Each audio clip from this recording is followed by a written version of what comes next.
One. Good afternoon. My name is Gavin Dunlap. These are my 4 audience members. I have my mom,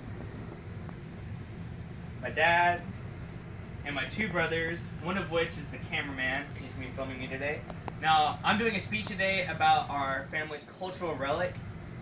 Originally, I was having a hard time finding one because I was trying to find something that my entire family was interested about, and something that defines my family.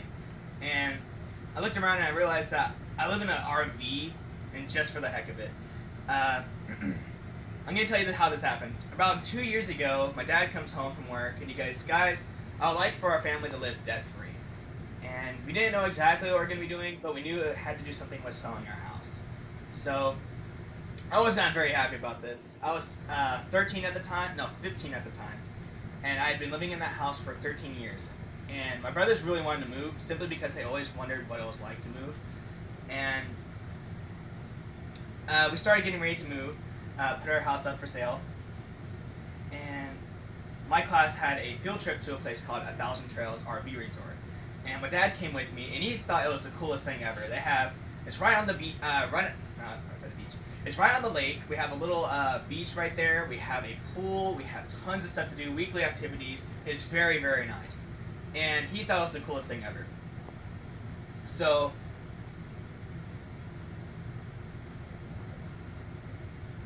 he came home that day and was like, hey guys, I have an idea.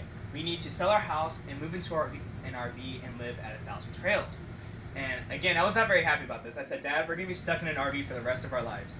And he was kind of right. But he didn't really listen to me. And he said, it's going to be the cheapest thing, fastest to get us out of debt.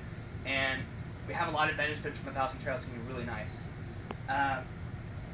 Later on, we sold our house. We sold everything that we own. We left with just a couple of boxes full of our stuff, and we moved to 1,000 Trails, and we had to stay in a cabin because the RV that we were trying to buy was 37 feet long, and they were still repairing it. And they told us it might take a day or two, so we just rented the cabin expecting it to be a day or two.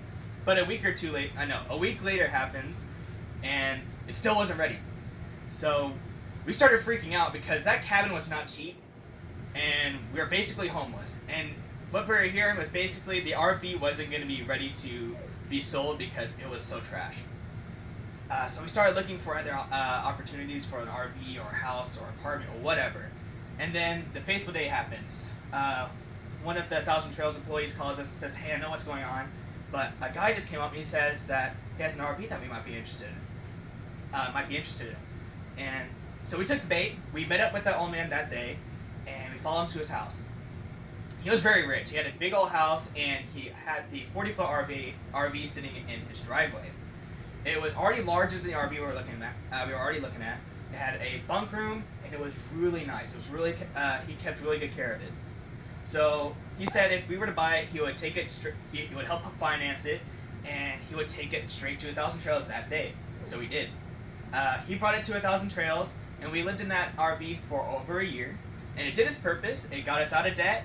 And it was enough for an entire year of living at 1,000 Trails. It was really nice, more than what we needed. But we needed an upgrade. The RV we were living in was getting a little small, and my brothers and I were all getting really big.